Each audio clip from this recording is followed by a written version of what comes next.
Are you filming the whole thing, Tyler?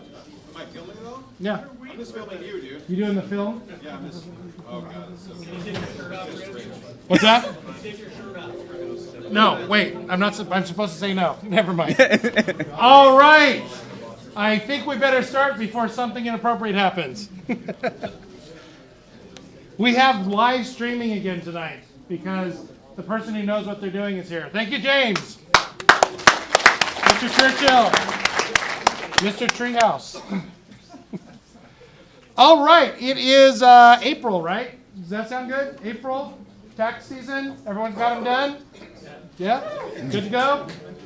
Yeah? If you got refunds coming, then that's awesome. If you don't, who the heck cares? Wait till April 16th or whatever it might be. Loren Paulsen came all the way back down here from Redmond, Washington. Woo! All right.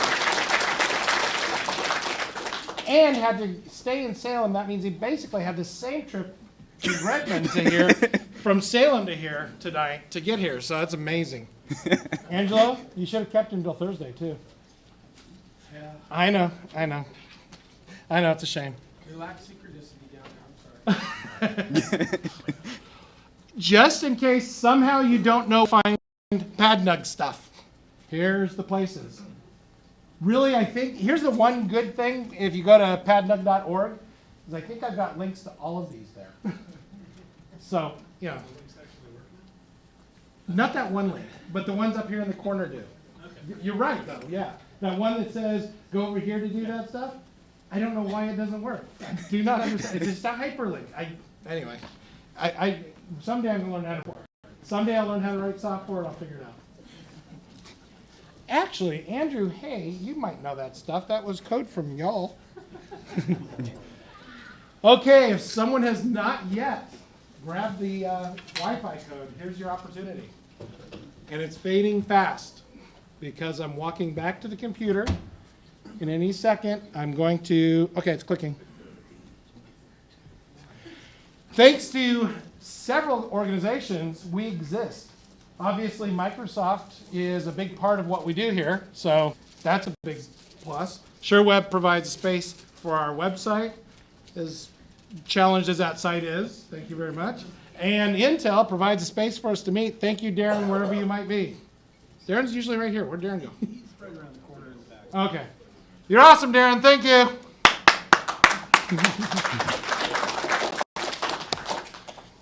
Thanks to some or all of these organizations, we have stuff that you get to have, including Vanderhound almost needs to be on here because they just provided more swag. Thirsty Lion has got two $25 gift cards this month. Known Amelia's has two $25 gift cards. JetBrains has 2 licenses to kill or to use, like ReSharper Ultimate. I went through that process today for those of you who may have won, say, last month, Aaron. And you go and you choose your product. You need to choose the individual license, and I think covers, at least in the ReSharper sense, the Ultimate, ReSharper Ultimate. And then you put the code in as your discount coupon, and it makes your price 0. Just so you know that, so if and when you win this, you know what to do with it. Do it sooner than later because it will expire in a couple months. There you go. Pluralsight and Infragistics 2. And then, you know, this is even better because this is why we get pizza, a lot of times when we go afterwards, all that. These are the people who make that possible. So, let's see, let's start at the lower. Robert Half. Is anyone here from Robert Half tonight? No? Marco, are you from Robert Half? Yeah, good job, Marco. Get up. Marco, give us I was waving 100. What's that? I was waving 100. Oh, is Hunter from Robert Half now? Okay. Okay, well, I will talk to, I think I'm having lunch with Josh from Robert Half tomorrow, so I'll talk to him about coming on out for us. Hey, Home Depot, do we have a Home Depot person that wants to put the spiel? Or even if you don't want to, would you do it anyway? Okay, no. Working our way back up. Vanderhouden, I think I might have seen someone from Vanderhouden. And I apologize, I had the new logo on there, and I think that's not the current one anymore. Yeah, no, we've rebranded because we're all. I'm special. sorry, 2 months ago I know I had the right one. I apologize for that, Here, Tyler. everybody can see this because it's huge, but yeah. Yeah. No, can't see it at all. I'm Tyler Vanderhout. I'm here with my better half, Owen. And we've been in, it's true, he is better. Been in Portland for the last almost 30 years now. Yeah, we've got tons of positions and would love to see with anybody who's looking and or give you any sort of information on the market, what have you. I know Loren. Hi, Loren. Hey. Excellent, thank you very much. Let's see, IT Motives. Who's doing it tonight, Angela? Yeah, so I'm Angelo Seminary from IT Motives, and we have Alina Sconyers in the house right over here. I think that's just her and I tonight. We do technical recruiting, that's what we do. We probably have never had such a strong variety of roles open right now. We do direct placements, contractors, contract to hire, just in time, all that stuff. And hey, if you haven't talked to Alina, man, she is awesome. And she's certainly one of the very best recruiters anywhere. And I encourage you to get a little FaceTime with her. And I don't know, Alina, will you be coming over to? I will. Woo! She's coming over to Thursday night. There's an opportunity. Excellent. So thanks a lot. That is exciting right there. Thanks, Rich. I got a Facebook notification. Sorry about that, folks. Should turn off notifications, shouldn't I? Silence. I know I've seen Eric's face somewhere. There you are. Aloha. Battling cybersecurity malware with AI and all that good stuff. And you're not the artificial intelligence there. You're the actual No, intelligence. I'm the plumbing guy. There you go. Excellent. Excellent. Sure ID. I know I've seen at least one Sure ID person. Craig? I'm Craig. I'm a software engineer at SureID. We've got a couple positions right now. We're looking for a full stack engineer and somebody who knows WPF. So if you're thinking about it, we're very close to here. So if you like coming to PADNUG meetings, that's a big selling point. Yeah. Just grab me on the way out and we can chat. Excellent. What's the what? Oh, do we need the front end still? Yep. Oh, and a front end. Thanks. That's the actual WPF. No, that's I don't know. that's the. All right. Tech Systems. Danielle, there you are. That's me. Hi, I'm Danielle. I work for Tech Systems. We work with over 100 companies. We are the largest IT staffing and services company in North America. Come see me if I can be a resource to you in any way, whether you're looking or thinking about looking, or just kind of want to talk over the local market. So that's what I'm here for, and hope to be a resource to anybody here that I can. Thank you, Danielle. 15 IT resources. Chuck out there. I don't think I've seen his face tonight, which is strange, but okay. All right, well, let's move on to what's coming up. So just 2 days from now. Angelo? Yeah, so 2 days from now, we got Microsoft's very own Jeremy Foster coming in to talk with us about open source web stack. And since we got him on stage and he's here tonight, I just want to say that we wouldn't have such a great meetup if it wasn't for the efforts of both the Paulsen guys who are here in the house, Brenton, but Loren here was one of my co-founders and helped us create a great meetup. If you have never been, you ought to consider coming on Thursday night. It'll be a really good meetup. It is in Salem, but it's not too bad. Remember, some of these Salem people have come up to hang out with us. Be nice to reciprocate once in a while. Used to do it every month. Well, you've got a slightly longer commute now, so you have an excuse. I have an excuse. Yep. Yeah, just a little more. But don't you get a helicopter at Microsoft? Working up to that. Okay, you're not at the Hanselman level quite yet. No. Oh, okay. I'm not saying Hanselman has that, but I'm not saying he doesn't. I have that recorded, so. All right. Awesome. I hope he gets to hear it.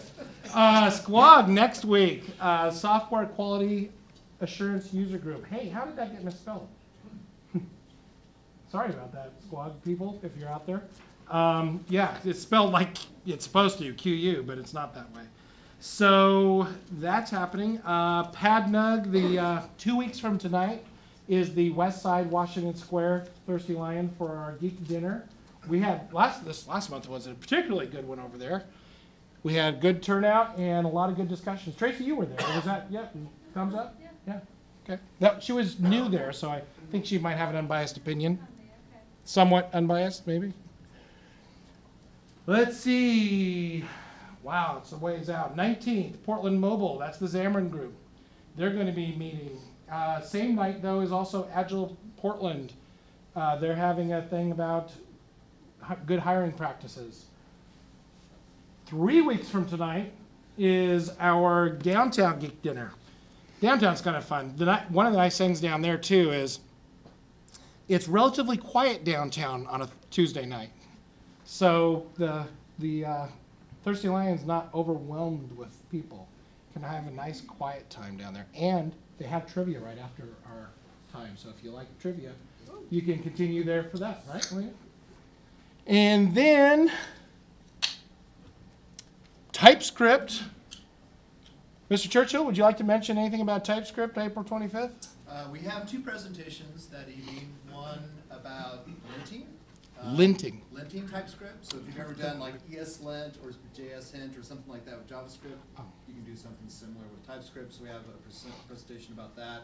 And the other talk I don't recall off the top of my head what it's about. It's a non-technical talk. Okay. Well, that's more information than I had earlier, so Yes. that's awesome. Thank you. Come see us. Clear out next month. Rick Stroll returns to the stage of PADNUG. Woo! That's been years. Because I usually ask him too late.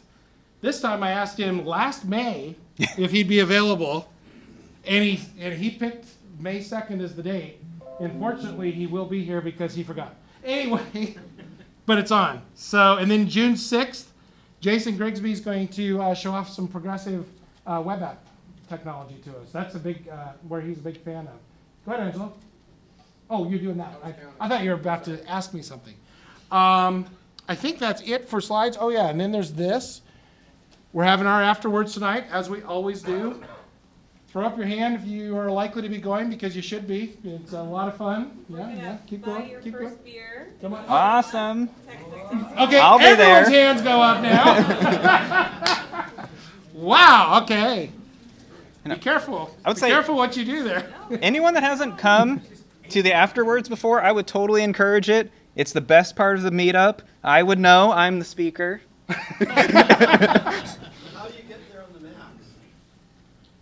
Well, 2 things. You can take the Max, and it's a little bit of a hike up, but if you talk to your friends, I mean, someone can give you a ride. Does someone else in the audience agree that someone can give a ride? I'll give him a ride. That's it? All right. Yeah, don't worry about it. Those are all Uber drivers. And then, I work for Lyft if you want to take Lyft. oh! And you are versatile. Just kidding. You are so versatile. Anyway, and odds are someone will be able to get you to a Mac station afterwards soon. So I would not stress about that. It's happened many times successfully, so there you go.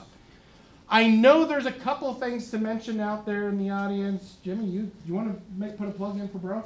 Yeah, my brother's looking to move back to Portland.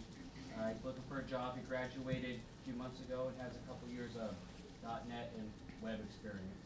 So let me know if you have any openings that fit that description. Excellent. Thank you. Attack.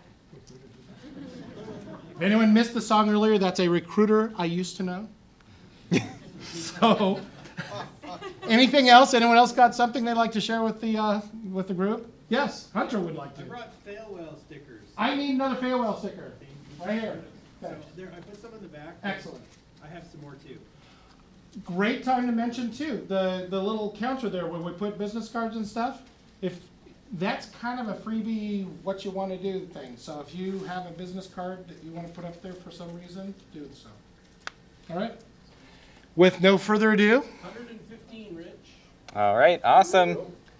with lots of further ado, Loren, you're on.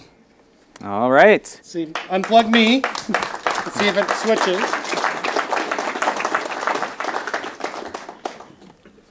All right. Let's get that. Oh, wait. Oh, it's not plugged in. It'll be there soon.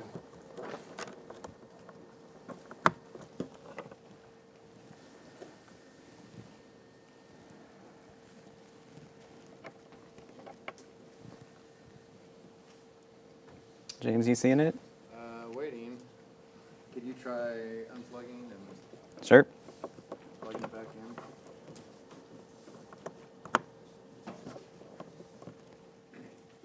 All right, it's flashing. That's promising. Yep. Yep. Cool. Thank you. All right, here we go. Welcome to PADNUG, everyone. Like I was mentioning, this is my favorite meetup. This is something that's really cool that we have here. So I'm happy to be back. Some of the faces I recognize, some of you are new, so that's awesome to see. So my name is Loren Paulsen, and I'm going to be presenting on Visual Studio Team Services. I'm kind of interested to know, could I see a show of hands? How many of you have used TFS or VSTS before? Oh, so wow, almost everyone. So this is awesome. Great. And we're also going to be talking about deploying to Azure. How many of you have used Azure in any capacity? Wow, that's great. That has really taken off. All right, so I've been a big fan of TFS myself since the very first version, TFS 2005.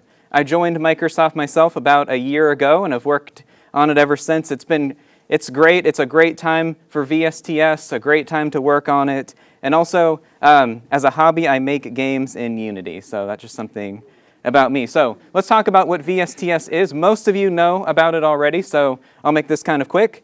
VSTS is free for teams of up to 5, and it provides you a lot of features. So unlimited Git repos, also of an unlimited size, work item tracking, build and release management, which I'll be showing off tonight. And some of you don't know this, private NuGet and NPM feeds. The NPM part is new, so take advantage if you want to use that. And some people don't know, if you have MSDN subscriptions, you get free access as well on top of the first 5. And if you're wondering, you can have more than one account, and each of those has the first 5 users are free as well. So some of you don't know that. Now, the topic for tonight is kind of looking at the modern workflow. So to do that, we have to, as we say, we have to let go of a few things. We did some spring cleaning last week. You might have heard some announcements from my team. So it's a really good time to come here and do this meetup. So let's talk about a few things. The first of them is going to be Git. Now, this slide says the future is Git. Now, for some of you, that's kind of obvious. In fact, the present is Git, the past is Git. Git is the only thing you've ever used. But now, for some of you, you know that originally TFS was known, and for many is still known for its own source control, its proprietary source control that it has, which we now call TFVC.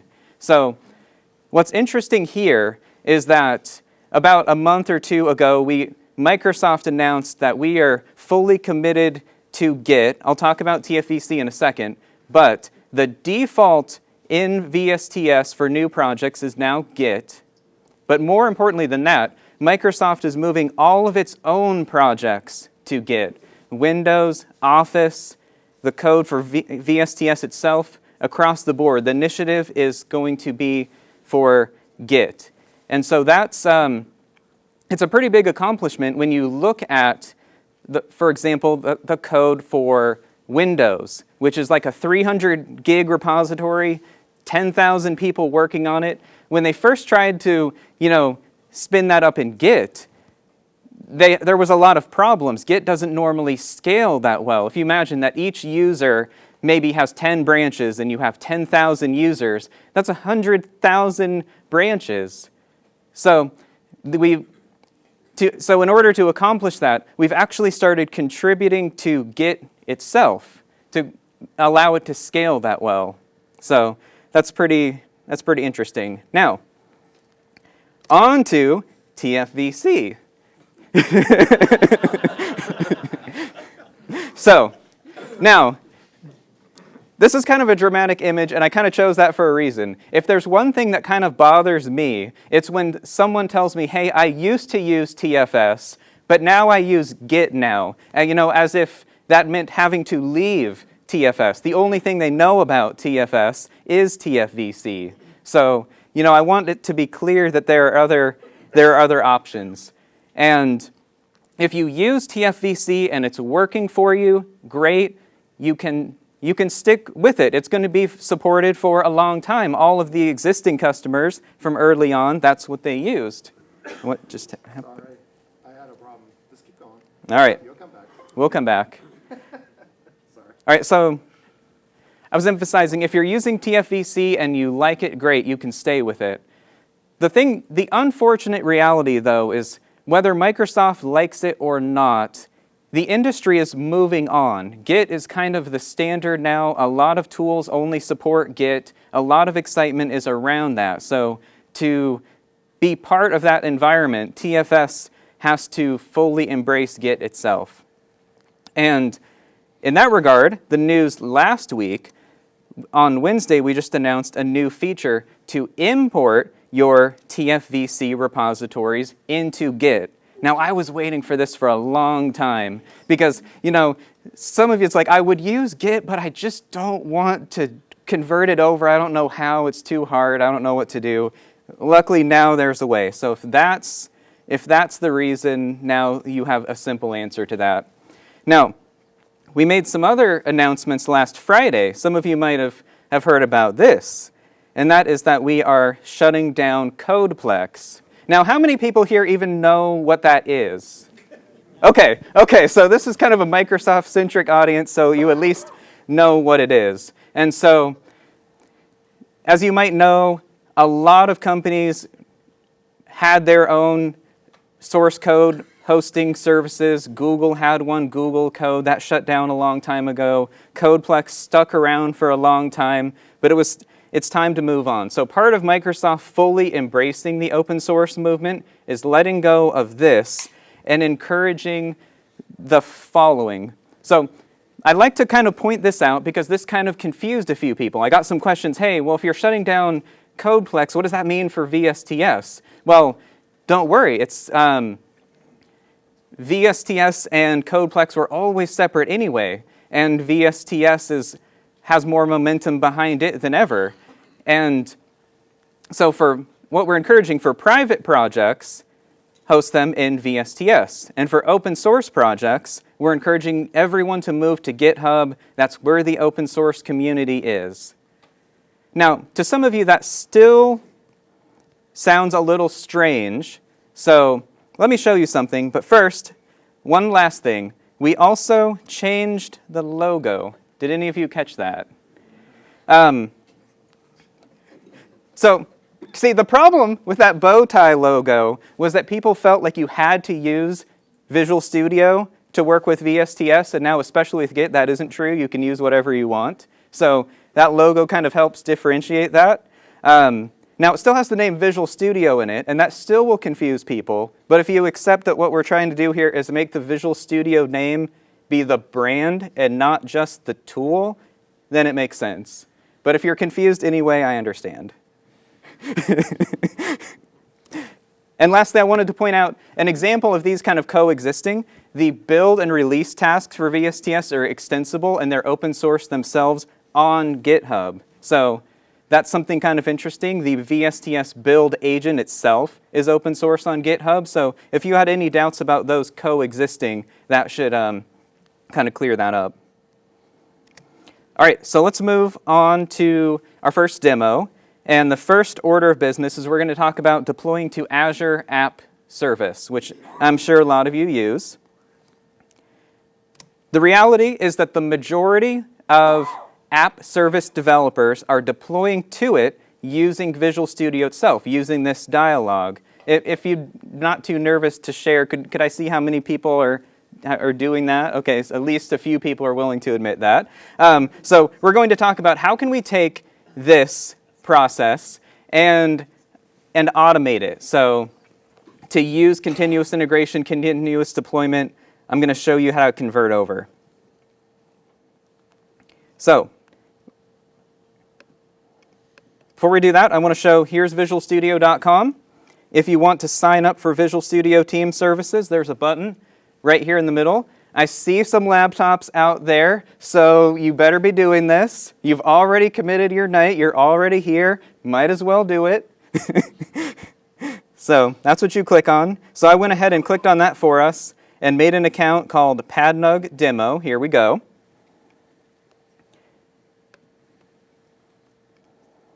It's a brand new account, empty repository.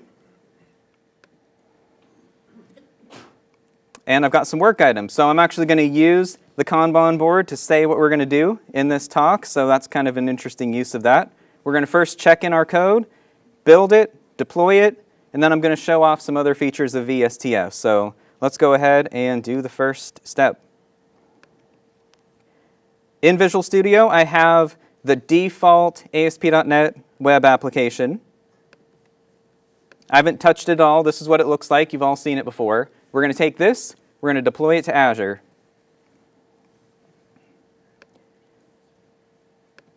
First step, we're going to get it checked in, and we are going to say initial check-in. And you'll notice I'm going to, for this presentation, mostly interact with Git through the Team Explorer. You can do it all through the command line. If you already use Git, that's probably how you're doing it. But if you're used to TFVC and you want to get comfortable with how something kind of like that would work in Git, that's how I'll do that here. It's really pretty similar at this point. So something I'm going to do, I want to say for this work item, check in the code, I want to link it, the work item, to the code I'm checking in. There's a couple ways to do it. Simple way, this is task number 2. If I put number 2 in the title, or even better, if I did it through the Git client, I could just put number 2. I could also put the ID here. There's other ways to search for it as well. So now the work item is going to be linked to the code. Let's commit it. And I'm actually going to say commit all and push.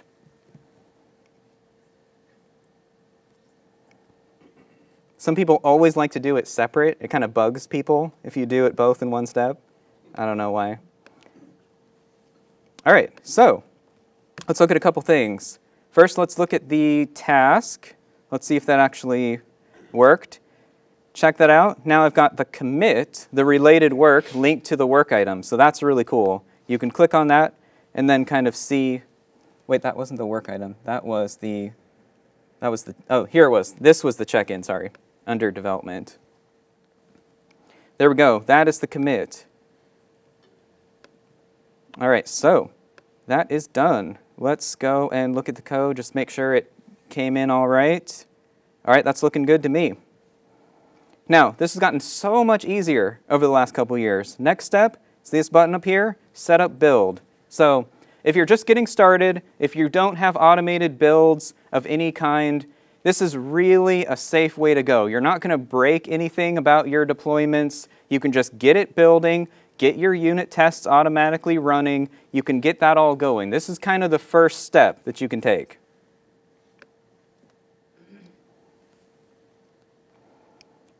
Now, there's a couple options here. The default it'll select for you is going to be Visual Studio. That will kind of work. For ASP.NET, you're better off picking this one. That's a good tip. And we are going to pick the master branch, and we are going to say continuous integration. So whenever there's a check-in, we're going to build it. So this template's going to do a couple things for us. It's going to do our NuGet package restore. It's going to build. It's going to run our unit test for us. And it's going to package things up to get it ready to deploy. And I'm going to call this our CI build. How are we following along so far? Making sense? Am I going too fast? All right, great. When I get kind of excited, right? I'm like, let's go, let's build it. Yes? Yeah, getting to that. So right now it's building, and it knows nothing about where it's going to live. We're just building it. Okay, so the first time, I haven't made a commit, so I'm going to queue it manually the first time. The next commit, it would also do it. Also, if I wanted to be really fancy, I could have set this up before we did the first commit. You get it. So, where's it building it? It's going to build it on a hosted VM that lives in VSTS. But it's going to put it in VSTS, but it's not going to deploy it anywhere yet. It's just going to bundle it up in like a zip file, ready for us to use, but but it's not going to deploy to Azure yet. That's the next step. Good? Good? Okay. Yes? Where does the state for this build definition persist? Where does the state, so where does like the, VSTS, or can I initialize it from, like if you do Travis or Jenkins or something, can I initialize this build definition to a file that's version controlled in a repository somewhere, or? So that's a good question. Right now, you set it up in VSTS. So there was an older version you might have heard of called XAML build, where you kind of set it up that way. So this one you set up in VSTS. I could kind of see the appeal to that, though, if you could have the definition itself in source control. All right, so we're kicking off the build. This is, okay, we're grabbing ourselves an agent. So how this works, when you first sign up for an account and you've got the free build agent, basically you can do one concurrent build at a time. So it's kind of, people get kind of confused. They're like, can I only have one build definition because it says I only get one pipeline? No, you can define as many of these as you want. You get one running at a time. Are builds metered? Do you still need credits to do builds? Yeah, so here's how that works. So for free, it is metered. You get 4 hours for free a month. After that, so that's enough to kind of get you going, get like a pilot going, get yourself happy with it. But if you're going to use it every day, then that's not going to cut it. So what you can do then is you can pay for your first paid pipeline, and that is $30 a month for unlimited minutes. Okay. Thank you. Yeah, and so that's regardless of how many developers. So, all right, so that built. Let's take a look at a few things on this build. So the default project in ASP.NET has 3 simple unit tests. Basically, they're just a test on one of the controllers. And we can see that they worked. We can go under tests for more information. And by default, it's going to say failed. I'm going to say all, so I can actually see them. There were the 3, so that's pretty cool. We can also see here's the work item that was associated with this build. So any work items that were attached to any of these changes. So it's cool how it's all connected together. All right, so let's take a look at what it made. You can do that from the Artifacts tab. And if you click on Explore, you can see what it actually produced. All right, so we produced a couple things. Yes? Can you zoom in a little bit? Probably. I thought I had... Oh, I can probably, yeah, okay.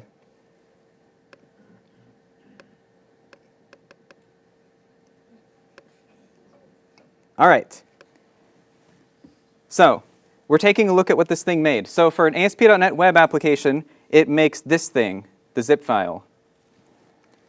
Basically, all I wanted to see in here was if that zip file got made correctly. All right, so that's the build. Any more questions about building it, or should we move on to deploying it? Yes? The build, I saw code coverage showed no results. Is there any way to get the code coverage? Yes. And how I do that is... Visual Studio and project progress. Maybe, I think there's another way. Let's look. I think I can override that in the build definition. I think I just didn't do that. Let's do it. You can, there's a checkbox in there for run code coverage. All right. That was so fast. Let's just go ahead and do that.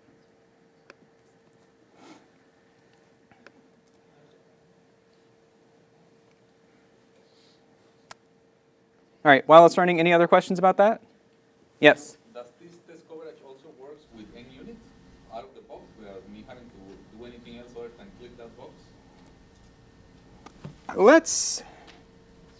I'm not 100% sure about that. It does. Okay, good. Yeah, thanks. Anyone else? Yeah. There's so many combinations of things you could try to build in here and things that you would want to do. And that's actually a good time to mention, let's say you have something that's really complicated that's on premises that has to like talk to something else to kind of get it to build. Can you do that in here? Yes, you can. How that works is you can take our private, that's called a private build agent. You can install the build agent software on something on your network and then have VSTS talk to it and get it to do the build. So that's pretty cool. Do you have any third-party tools that won't be available on this particular cloud-based build system? That's one of the solutions for it. Yep.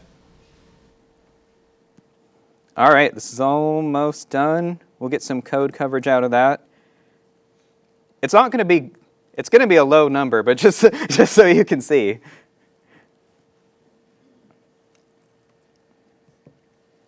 Question? Yes. One of the interesting things we ran into before was the QA or different groups would like to know between different release builds or different QA builds, they'd like to know all of the tasks that are associated with the code. So while we're doing development and checking things in, Yep. We get the code associated with those check-ins and those builds. Yep.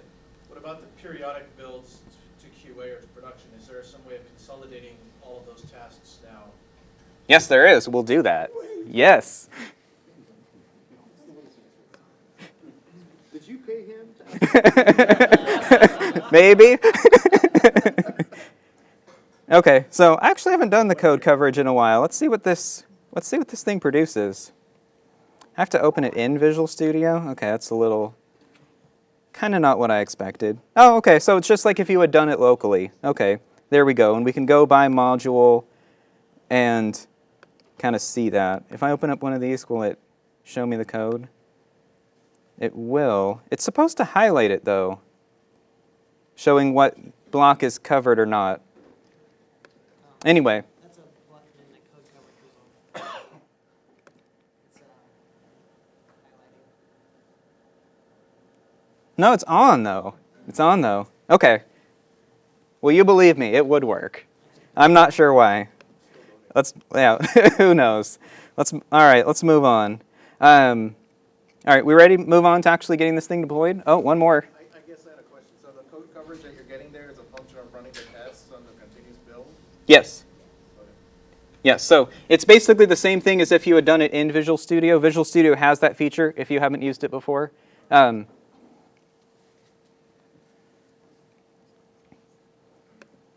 right, let's deploy it. All right, we're good. All right, so I'm going to do a new definition, and I'm going to say Azure App Service Deployment.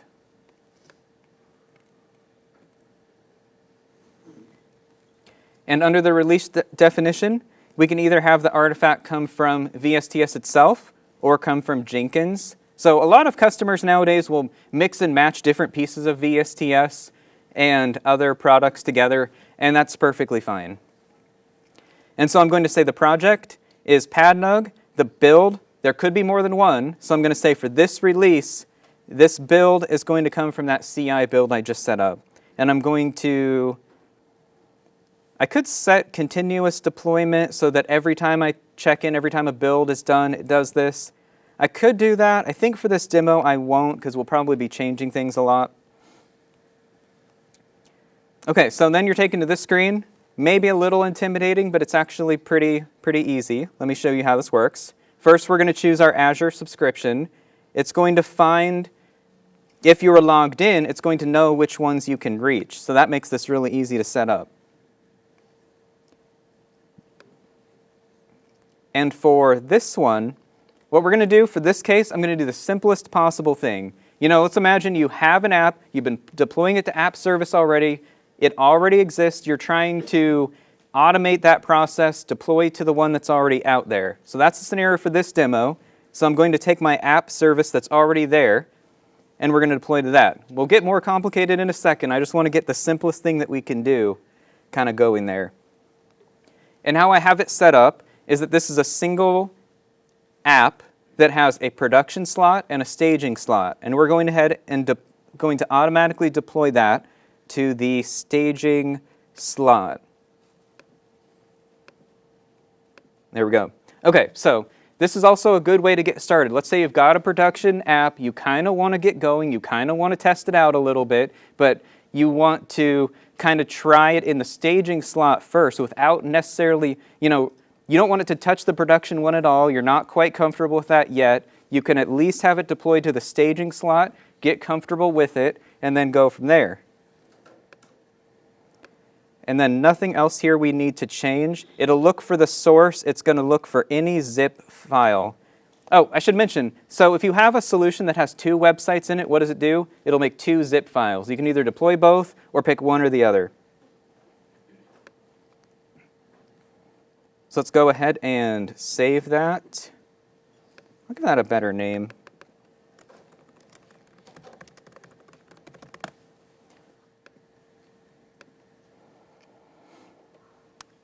All right, and then I will kick it off. There's a couple ways. I'm going to create a release. So I think the terminology here might be a little confusing to some people. So what we're looking at here is called the release definition. It defines how to make the release, but every time you actually deploy it, that's called a release. So you got the release definition and an individual release. So I hope that kind of clears that up. So I'm going to create a release now. And here's the build that we're going to build it from. Basically just the last build that we had available, and we are going to create. So creating the build is now actually the act of deploying it.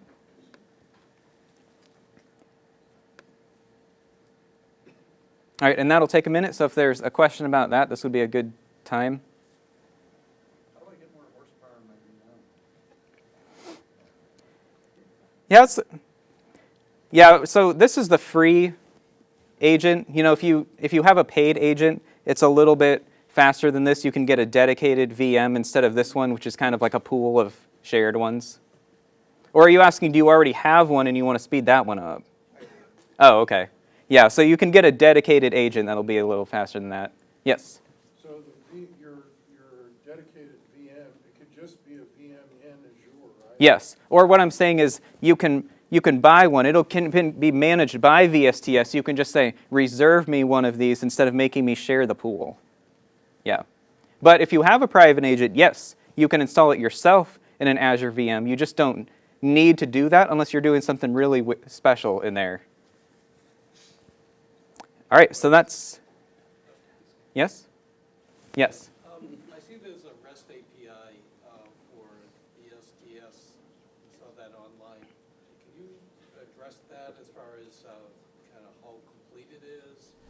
Are you going to talk about it, be able to demo anything related to that? I wasn't going to, but we can go ahead and talk about it, sure. So let me bring that up. Ultimately, what I want to get to is some way to script as much as I possibly can so that I can control every part of a very complex kind of CI process. Oh, sure. Yeah, so here's the API. It's pretty, I would say it's pretty complete. You can get pretty sophisticated in here. Through the API, you can even, push a commit yourself. You can create work items. You can update the state on work items. You can add users to your account. There's a lot of things that you can do in there. Is there anything in particular you were curious about? I mean, we could also talk about it later. I will be at the afterword if you want to talk about it. Yeah, sure. Yeah, so it's interesting. So usually, the Microsoft representatives that are here are like evangelists, I'm actually an engineer on VSTS. I work on these APIs, so we can talk about that all you want. So we just probably don't have time for that right now. Real quick, you selected an Azure subscription earlier when you were setting up this build. Yes. Do you have to be a part of that subscription to be able to trigger the build? To be able to create it or to be able to trigger it? You don't have to. So what that actually is doing there, without getting too complicated about it, if you've done it the older way, you used to have to go and download a certificate out of the portal and import it in here.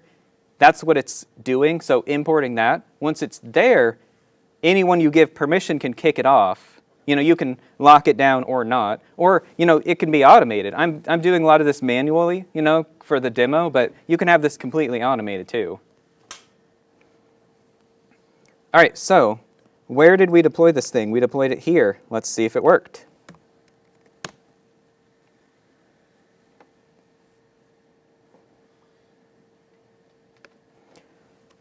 while that's loading the first time, let me also bring up the Azure portal.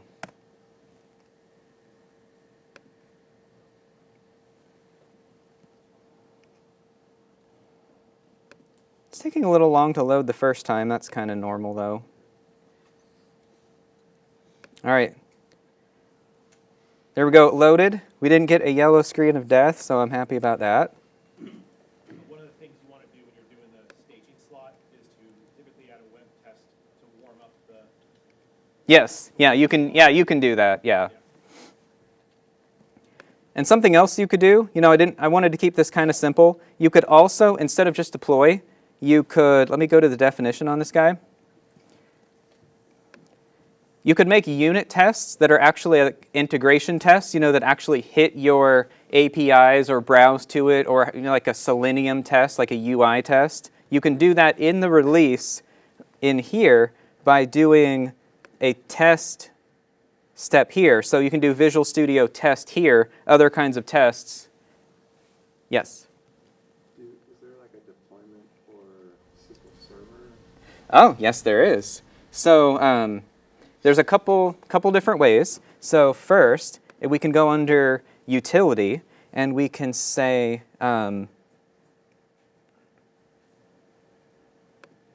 where's this guy? So is it SQL Server or SQL Azure? SQL Server. Okay, and so this is this task here is specific to SQL Azure for like creating and running scripts on them. So there's a couple ways. If you're connecting to a SQL server, you could, let's say, so I guess my answer is not directly, but there's a lot of ways to accomplish it through different ways. Like we could take a PowerShell task and then do invoke SQL command or something to kind of set that up.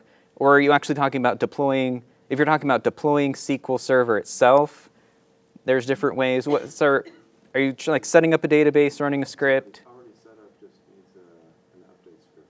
Oh, yeah. Okay, so then I'd probably run a PowerShell script, one-line command that invokes the SQL script. Or you could build that into your app so that at the startup it runs it is another way. But probably the PowerShell. If it's SQL Server, probably the PowerShell. If it's SQL Azure, this guy here is really fast. In fact, let me just click it real quick so you can take a look at what that would be like.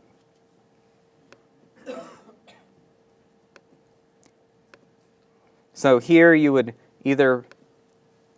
simplest way is either pick a SQL script, inline SQL, which would just be in that box. But again, that one's specific to SQL Azure. PowerShell could accomplish the same thing for SQL Server. All right, so this is deployed. Quick question there. So the first option you had on there was a DAC pack, which is generated out of a SQL crunch that you can build in Visual Studio. Yes. And have that integrated in with the projects. So when you do the build, you get a DAC pack, and that will, executing that DAC pack will automatically update your database. Yes.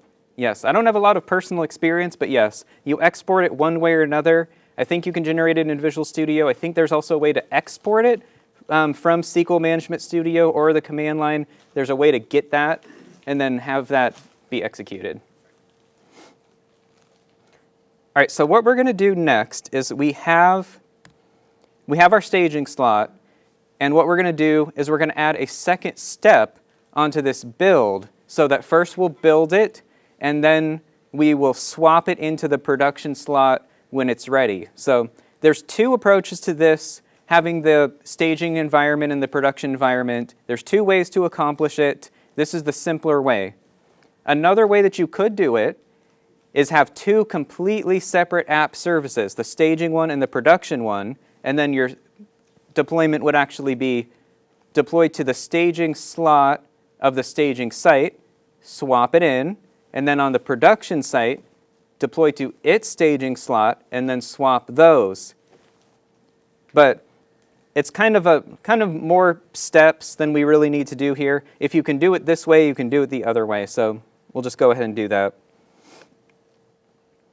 Also, I want to show off this task to swap them because it's relatively new. I'm going to add an Azure App Service Manage step. Actually, I'm going to add it as a new environment. So let's talk about the environments real quick. So the environments, you can usually think of them as one server and another server, but really they're just steps in the release. So you could have one be deploy, the next one be run a script, the next one be do something else. So I'm going to make an environment to do the swap. I'll show you why I'm going to do that. So I'm going to start with an empty one. And I'm going to do something else while I'm at it because I want to show you something else. So the easiest thing that you can do is have one environment complete and then automatically start the next one, run some tests. If that works, automatically go to the next one. But I find in the real world, a lot of time you will want to maybe automatically go to the staging environment and then have someone manually approve going into the production environment. If you have continuous deployment all the way into production, awesome. Most people aren't there though. This is a step that they want to impose.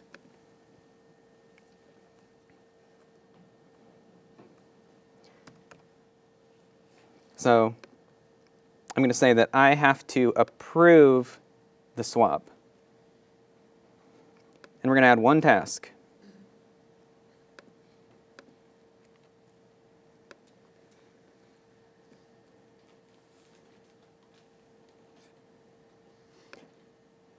And we're going to pick the subscription. So luckily this is going to start looking familiar.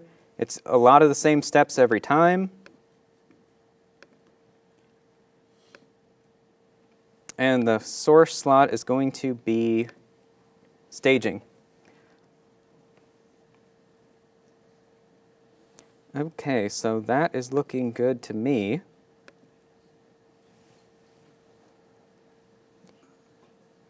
Now, before we go ahead and run this, I actually want to make a quick change to the website because we're going to end up deploying both steps. So to save a little bit of time, we'll do two things at once. And I will also, at this time, go ahead and automatically trigger it for continuous deployment for branch master. Okay. Something that I meant to show you that I think is pretty cool. So in Git, it's kind of a best practice to have the master branch be locked down and have everyone contribute work through their own branches and submit pull requests to do that. And so it's pretty easy to set up in VSTS to enforce that once you've kind of seen it once. So all you need to do is to kind of go ahead here and go to my repository. And I will, where is it? Manage repositories. Sorry, now I'm a little lost. Just a sec. No, I want the, I guess I want the branch policy. That's what I want. Yeah, that's what I was looking. I think we moved it or something. Oh, branches. Okay. This guy. All right. Branches tab. It used to take you here by default. I guess we moved it. Okay, so here's how you do it. So your first thought might be that you change permissions on the branch to do that. That's not quite the way that you really want to do it. You want to use a branch policy. So now on the master branch, we can say that when someone creates a pull request for this branch, we're going to queue the build, and we are going to, let me zoom in on this. We can say you can't complete the pull request unless the build completes and is successful. So that's pretty powerful.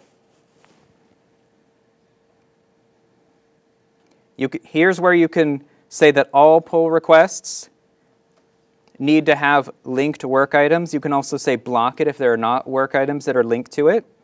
And here's the important part. I'm going to say require a minimum number of approvals before I can complete the pull request. And in this case, I'm going to say one person. So if I'm submitting a pull request, someone else, anyone else has to approve it. That seems to work pretty well for most teams. It kind of keeps everyone familiar with the code, helps assure sort of a minimum bar for quality. It's a pretty good practice, I would say. So is this code view? Is it what? Code view? Code view? It's a product from Microsoft. Oh, are you talking about code Or code flow? flow, code flow. Code flow is different. Can you make a closed list of people that have to approve pull requests to master? Yes, there's a couple ways to do that. In fact, I was right here. I can add a new path. So typically what you would do is say, I have this like critical path in the code that specific people have to review. You could say the root, you could say the whole thing, and say like, under this particular folder, this particular person or this particular group has to approve it. Lauren, question for you. You mentioned you've got a build set up right now on master. Yes. Now you're requiring your pull request to have a successful build first. Does that mean every time I create a branch, I have to also create a build, or is there a way to, let's say if people are using feature branches, where the branches are short-lived, that the same build can be used for any branch on the system? Yes. Same build definition. Yes. There's a way to set that up.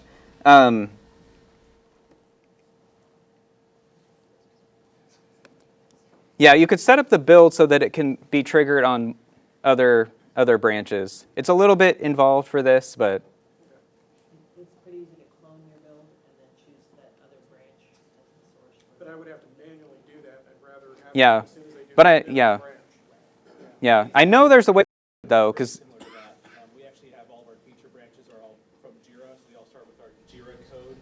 So we just put in the build definition, one of our prefixes, WAO star, and anybody who creates a feature branch, build definition automatically picks it up and builds it, and they can find out who the owner is of that Yep. branch. So you don't have to clone it again, it automatically generates that build for Yep. you. So it's a great feature.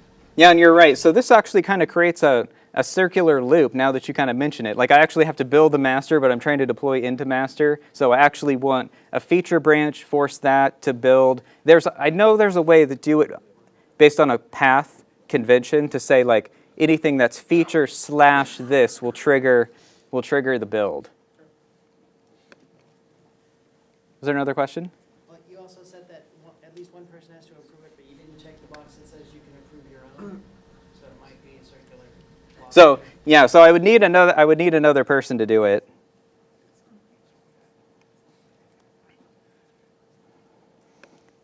Yep. So here's what I'll do. Just because I don't want to go and bother like setting up the other build, I'll turn this one off for now, but I will leave this one on.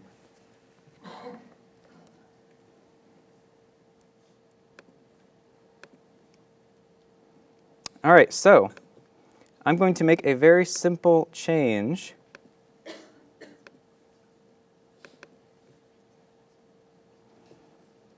I'm just going to take ASP.NET and I'm going to change it to welcome to PADNUG.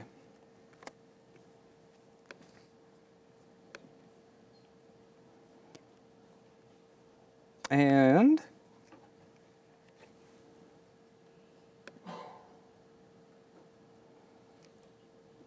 so I'm going to take my task here, that one, and link it.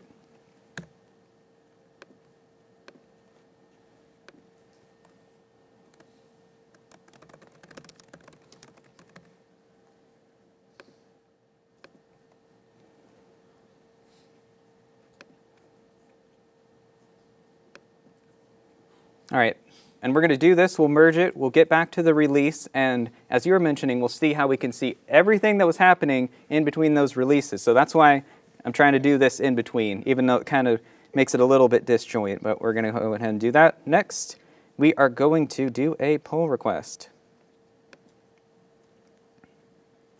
Oh, you know what I did? Oh, and it protected me. There we go. I meant to do that. I tried to check it into master and I couldn't. Okay, so I was supposed to create another branch. How do I want to get myself out of this? I think I will reset. There's probably a better way. I'll do this. I can create a new branch now. I'll call it branch 1. With my change, check it out. It'll create the branch. The file's still modified.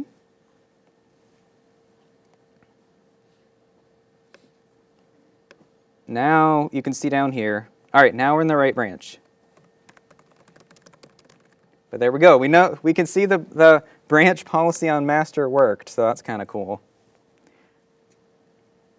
All right, so that's going to publish my branch.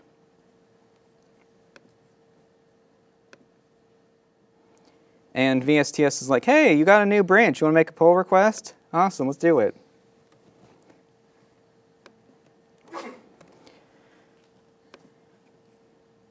And there's my change. Make a pull request. Here's what this looks like. I'm not going to be able to approve it yet because I don't have approver. I think I'm going to get an assist from the audience. We're on it? Okay, he's on it.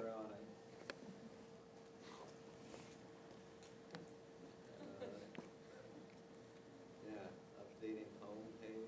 Yep. Good. All right, looks good. Is not completely mobile optimized. All right, there we go. It's approved. All right, it should let me complete that. I don't think I enforced. Oh, see, this one's required. This one's optional. I didn't link a work item. I could have. It'll know this later. I'm going to go ahead and complete that. We're going to complete the merge. I'll delete my branch, complete the merge. Awesome. Yeah, so now whoever asked me about building the feature branches, now I'm interested in that. After this, I'll post a link to the meetup about how to do that, because now you got me curious.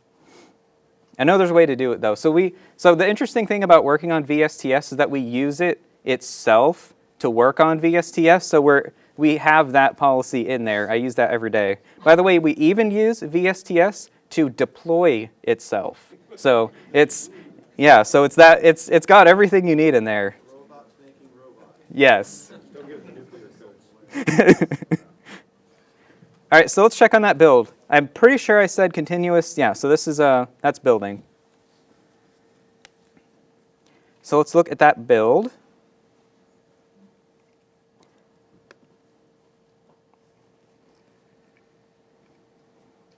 All right, so and it knows there's the change. When we get to the release, it'll show us some more stuff.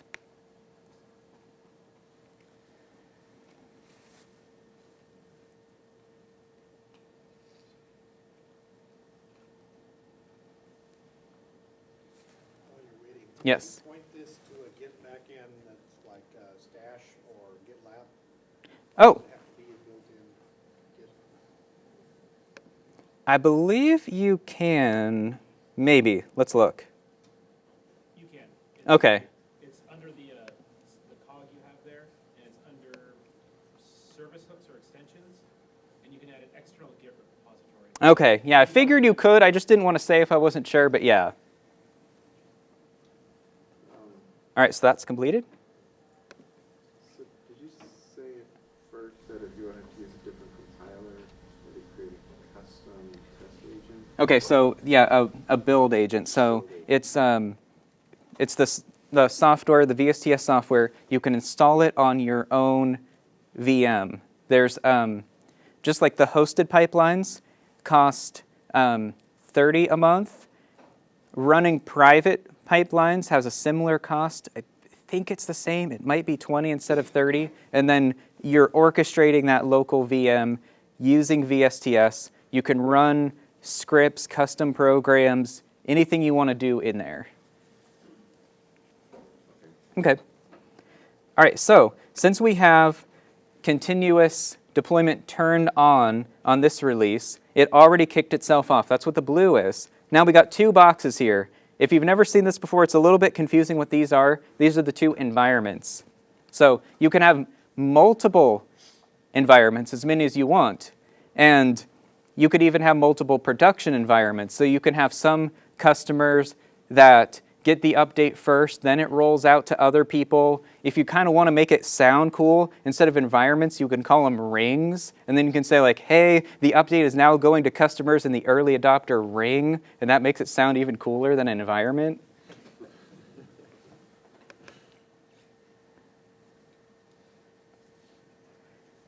All right, so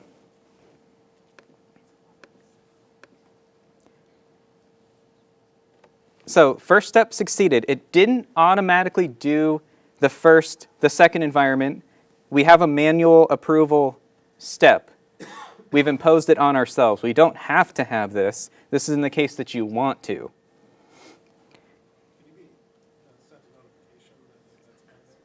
Yes, yes. In fact, by default, it would have emailed me that this was ready. You can also have it through service hooks. There's a lot of things you can do. You can have it notify you different ways. There's a Slack connector. Yes. Or Microsoft Teams. They made me say it.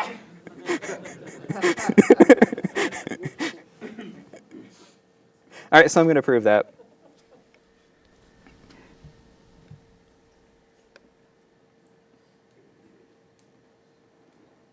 All right, so that's going to go and run that command. Swapping, I found a swap takes about a minute, so while waiting if there's another question. Yes? So in the build notifications, like you get an email or something. Yes. We went from 2013 to 2017 and recently lost a bunch of information in the emails. So like if your check-in notes or like if your build failed, why did it fail? The unit test, what unit test failed? Oh, really? Yeah, I guess there's other people have that issue.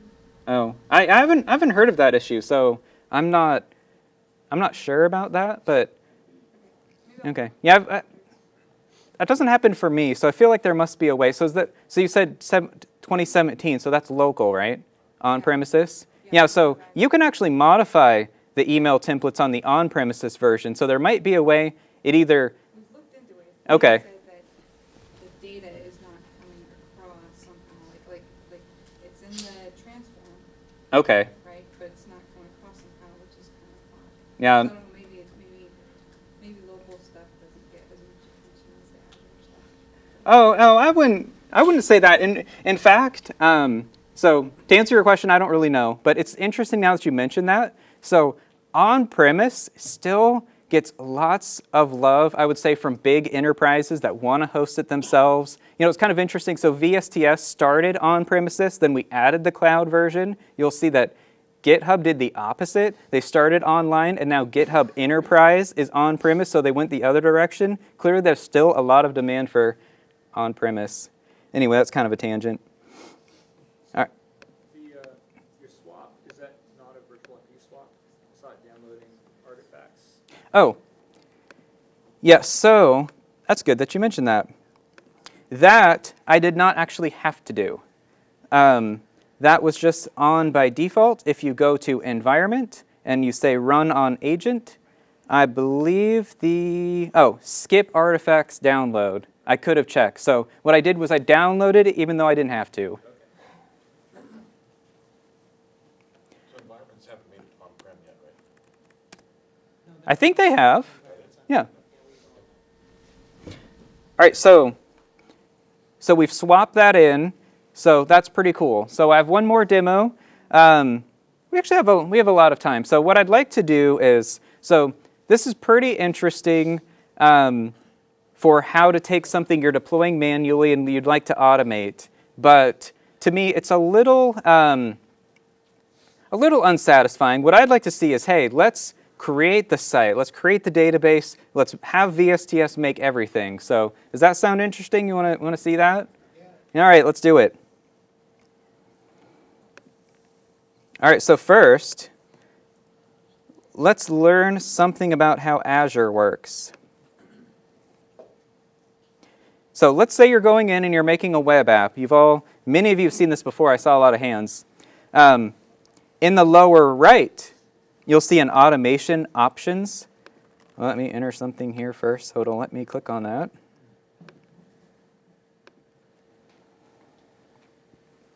It'll produce this thing, which is an Azure Resource Manager template. How many people are familiar with that? I'm assuming not as many. A few are. That's actually pretty cool. Okay, so here's how this works.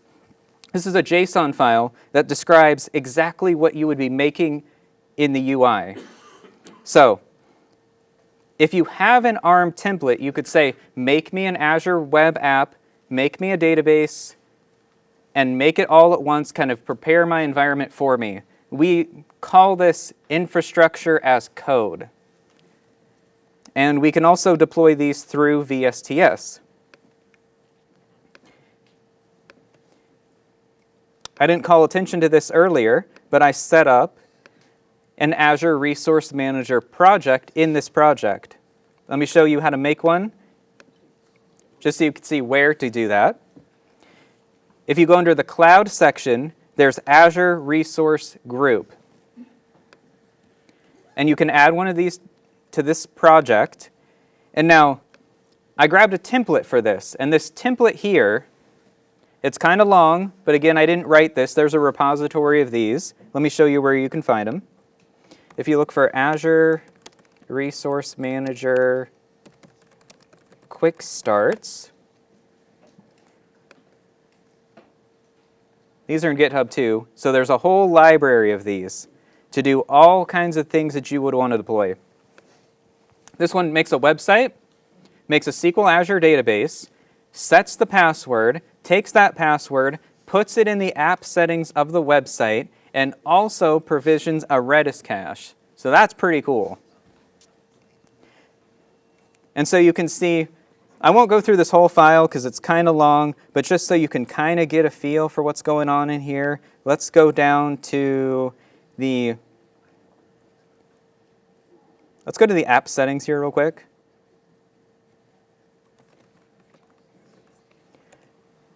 All right, so you can see here's how the connection string would work. So you can kind of recognize pieces of this. We can refer to other parts of the file and say, here's the database name, comes from the parameter of administrator password. So you can build the connection string and have it ready to go. So how do we deploy one of these? Let's go back to Visual Studio. To VSTS. All right. I'm going to go ahead and make a new release definition. I could modify the other one, but let's go ahead and make a new one. I'm going to start from scratch. I'm going to say build, same build.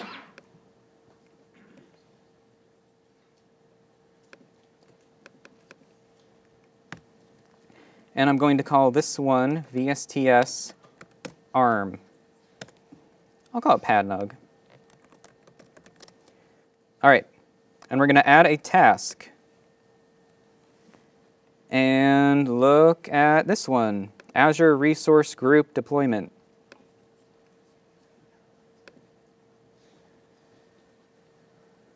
And so I'm going to pick my Azure subscription just like before. Resource group is going to be PADNUG location. I'm just going to go ahead and have be West US. All right, so we need the location of the ARM template. Look, now we're exploring the artifact we made earlier. It's still going to be in there, in the drop. So these files, it didn't deploy, it didn't put it in a zip, it just left it where it was and we can just grab it.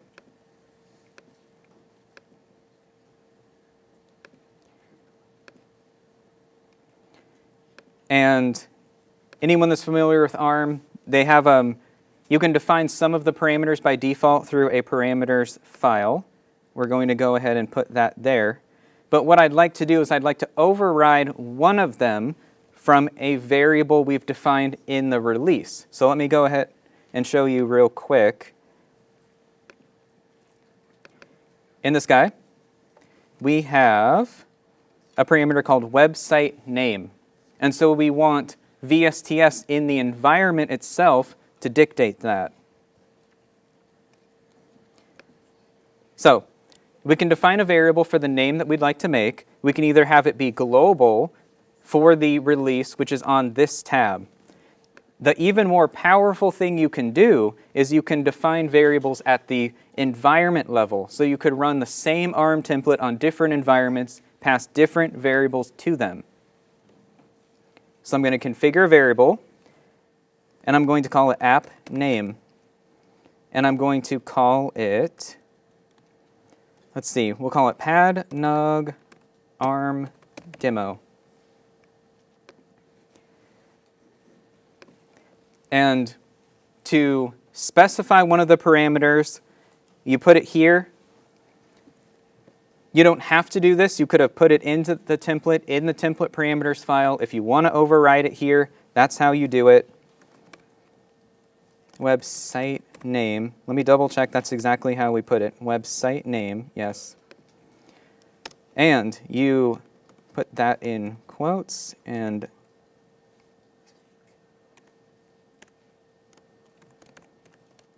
that's how you refer to a variable. Okay. Next.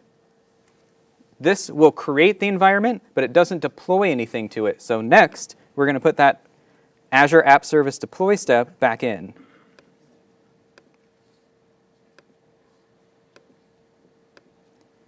And then the name is going to be that variable name.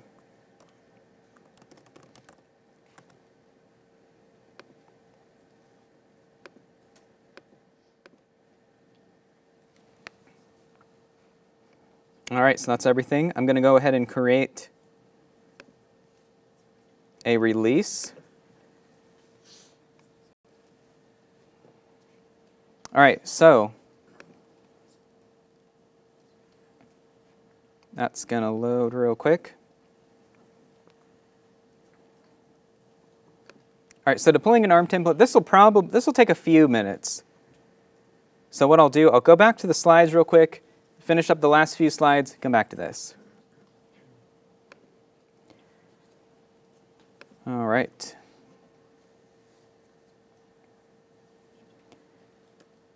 So, wanted to invite you all to fill out a survey here at aka.ms/VSTS meetups. If you could go ahead and do that, I'd really appreciate it. I mentioned to a couple of you, I'm not an evangelist, I'm not a program manager. Giving presentations like this isn't my job. I'm just an engineer, doing this for fun, coming to PADNUG. So, go ahead and fill this out. That'll help me out there.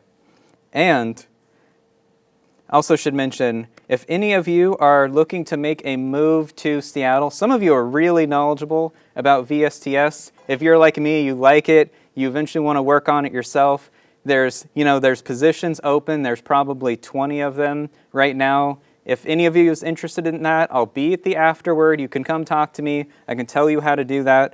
They're all in Redmond, though, so you'd have to be willing to make a move. But if you were, that's something that is out there, and there's the link for that. So that's the last slide. Let me go ahead and go back to this release. Yes, and I will post it on the meetup. I'll just leave that up because we're gonna wait a while for that release.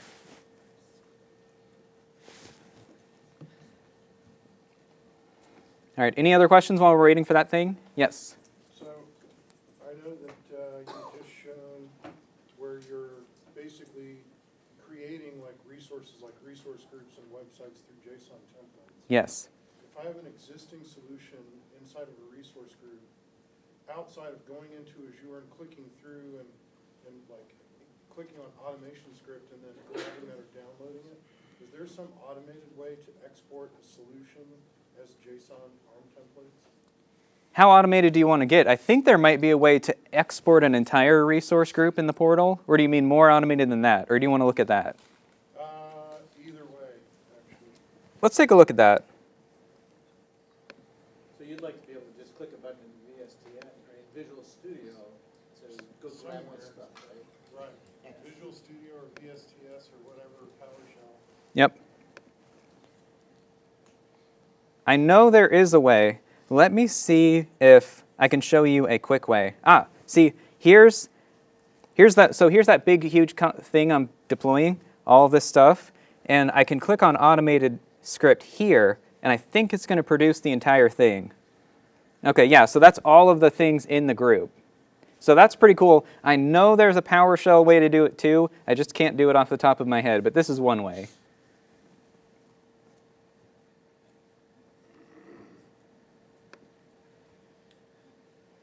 All right, yes? Touch briefly on using VSTS to deploy Xcode or Android apps. Yes. Let me show you.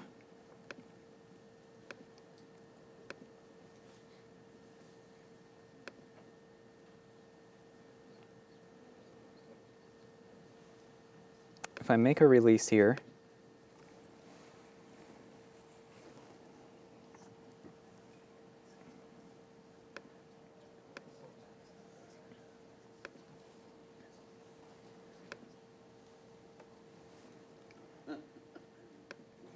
So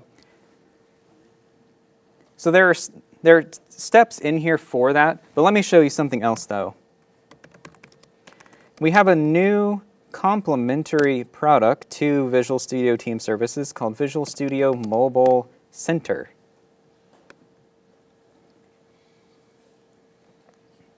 So this uses VSTS behind the scenes kind of as part of it, and it streamlines a lot more of that process of build it, get it out there, get it so it's in kind of test mode where people can go and get it. So I would say do take a look at Visual Studio Mobile Center. You can probably accomplish a lot of this sort of the long way in VSTS, but I would take a look at this because that's exactly what it's for. It's new. Does that work with native code or is it Xamarin based? It works with Xamarin or native.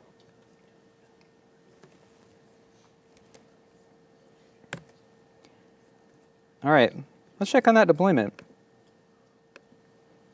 I guess any of these would work. Redis cache takes forever. I'm not kidding. Yeah, we can actually watch this thing if we're back in Azure. One's deploying.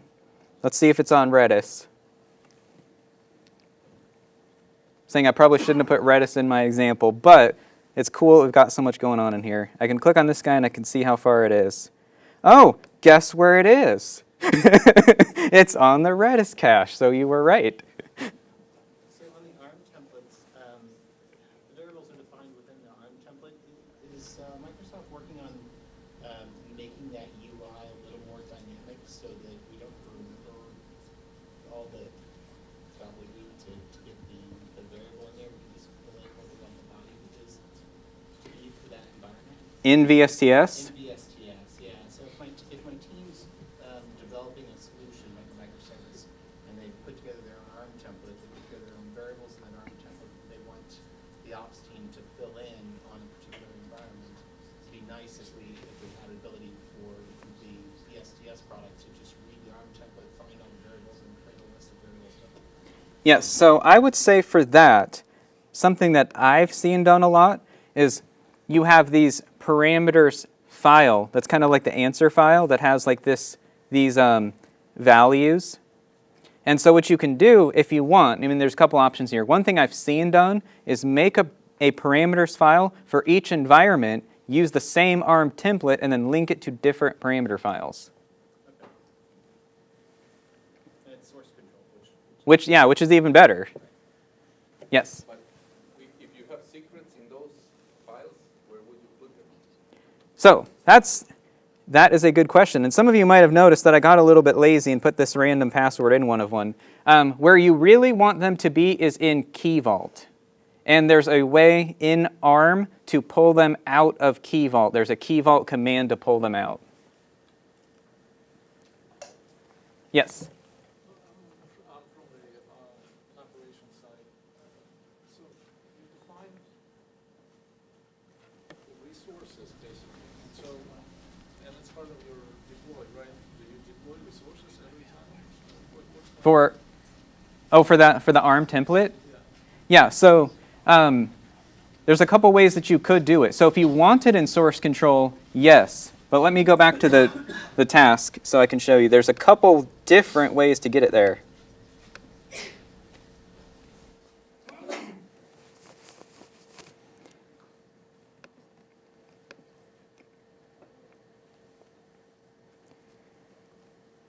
So my default option here was linked artifact for finding it. There's also URL of the file, if that would be better. Something that you could also do, you could have it be in a different repository, just the ARM template by itself, if that would be better, in its own release, that's the only thing that it builds. Well, it doesn't really even build, it just copies it. So that's, I guess, your two main ways, is have it in a repository or have it at a URL some other way. So another side of the question is, when you deploy a resource, how often do you need to deploy a resource? I thought it would be, a one-time deal, the resource is created, and then you keep applying the changes to it. Yes. Oh, so that's a good thing that I should also clarify while we're at that. You can run this more than once, and it will see which things have been created, which ones haven't been created, and it will fill in. So it will never delete anything. So that's something that's good to clarify. It's not like it will look in the resource group and say, hey, this thing isn't in the template, I'll go and delete it. That scares people because they think that's what it'll do. It won't do that. It'll only create or update things that are already there. And you're right that you wouldn't need to do this very often, but you could always leave it there and say, hey, make sure this is consistent. It's all about just keeping the environments consistent so that you didn't manually set it up. After you've done it, if you're not going to make any changes, you can remove that step, disable it. You don't have to run it every time because that'll slow things down a bit. We run ours every single time, and it's not a problem.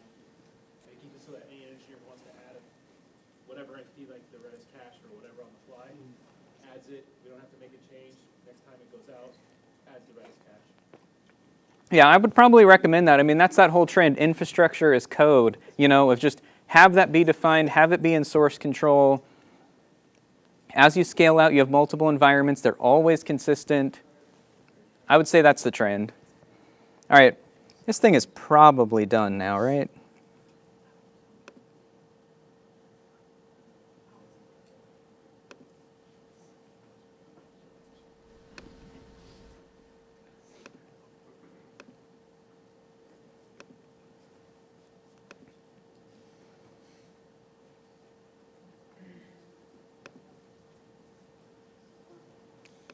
Wow, you weren't kidding. How long does this take? It feels like it didn't take this long when I was testing it before. Someone swapping out floppies, installers. Yep. Yeah, look at that. It's been doing that for 8 minutes. Okay. Well, if we have any other questions, we might run out of patience for this. So, yes. How about deploying to a locally hosted environment? Yes, you can do that too. In fact, a lot of customers do. So basically, the build and release agent they're kind of a similar concept. What you can do is have the release agent on your network and say, hey, I want to deploy to IaaS, or I want to do something really crazy, run some kind of command, actually deploy it. You can go ahead and do that and say, grab the artifact, like the built copy from VSTS, and pull it down if you want. Some customers get even more complicated than that because they want the artifact also to be on-premise too, so yes, that's how you would do it. Okay, so can you make it VSTS kind of? Yes, and so how it works is it's really easy from a firewall kind of configuration. All you need is an outgoing HTTPS connection, and then all the communication travels back. So you don't have to open an incoming port or have the agent be in the DMZ or something complicated like that. It's all an outgoing connection, and it's just you just need that one port to actually orchestrate it. What security do you need on the IaaS server then? Is it using web deploy, or is it using just a file copy, or? Either way, however you want to do it. There's a web deploy task that you can run however you want to do it. Okay, so there's not a specific deploy task here, because I can go write a PowerShell script to do whatever, but that's what you're saying. It's however I want to deploy it. Yeah, so I would say web deploy, that's the easiest, built-in, simplest way, just add a task and do it. But some, on-premise, it gets complicated. People don't, they don't want to do that sometimes. I thought there was some deploy task that came. No, there is a web deploy task. Or are you thinking there isn't? You can do Xcopy, you can do PowerShell, Yeah. you can do, We do a lot of PowerShell because,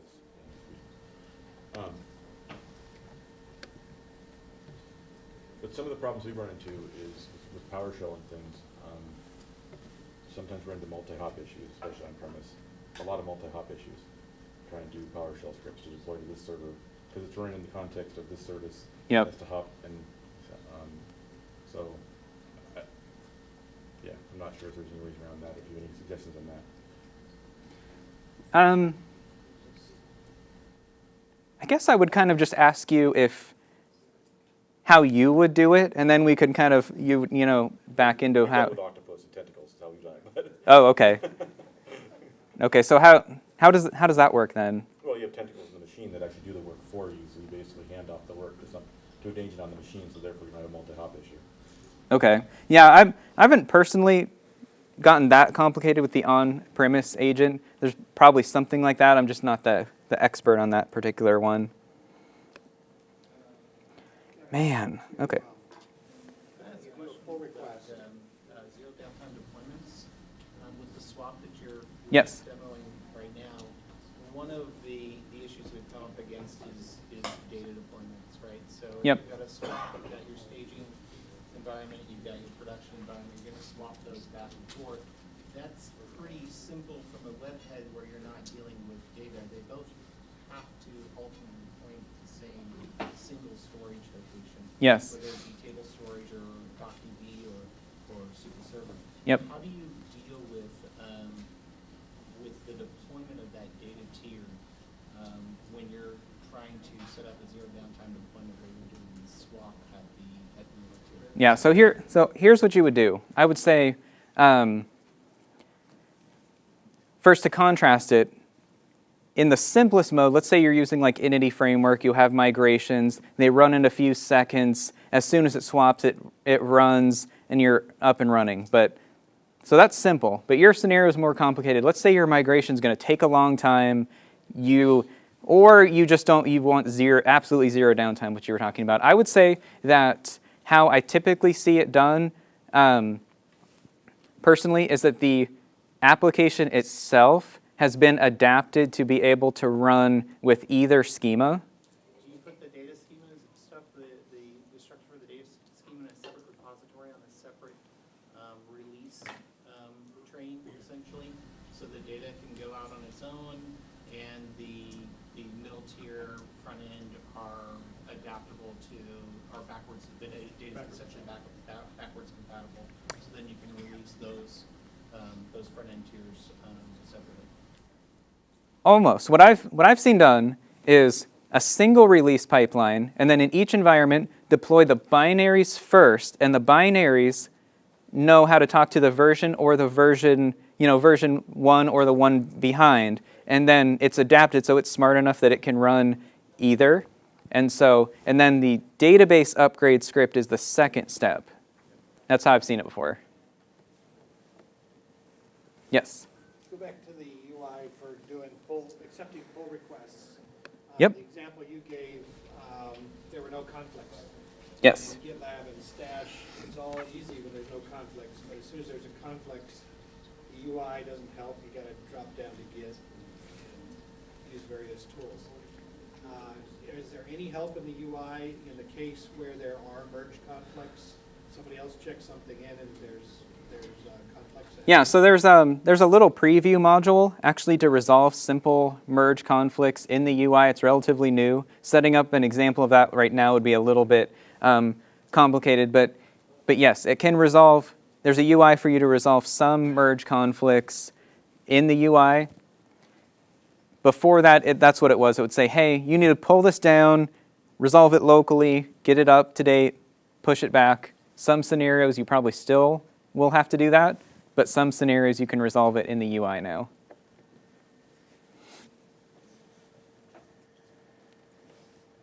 All right, any other questions? Looks like we're good. All right, so this is either done or I'm going to give up on it. So.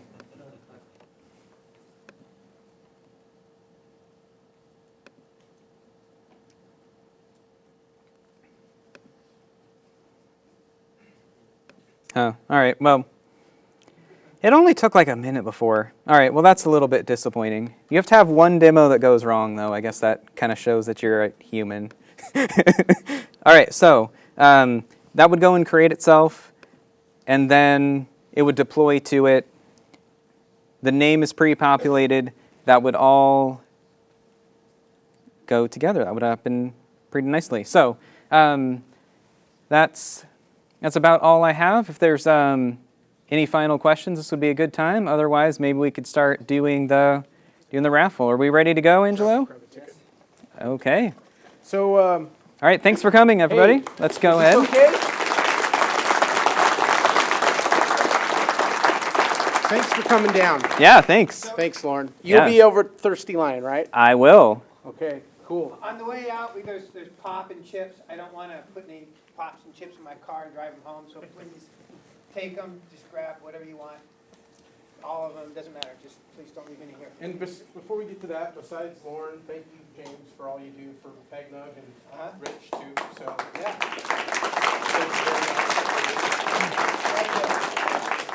And thank Vanderhouden for the movie tickets. We got two movie tickets for, I don't know which. Marco, I'm gonna draw tonight. Is that okay? What do you think? Are you sure? Two Regals, hang on. Two $25 Thirsty Lions. Two of the JetBrains things that Rich was talking about, individual licenses for whatever products.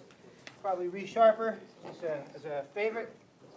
And these are 1, 2, 3 Non Amelia gift cards. Okay. All right. Last three. Not you, Marco. No, excuse me. 232. 232. Wow. All right, big copy. Nice. So this is Loren's dad, everybody. No. I know, what? So take whatever you want. I would have gave him something if he didn't want. 260.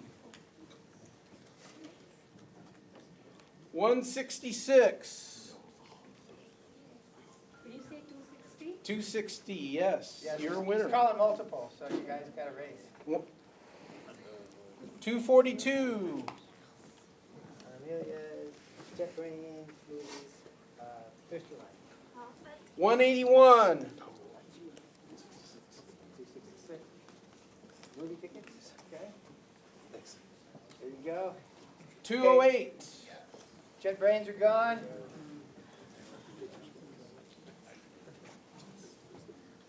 Well, I can't hand you tickets. 224. These are Thirsty Lion, $25 gift cards, $25. 224. Amelia gift cards. Okay. These are $25. 246. $25 non-Amelias.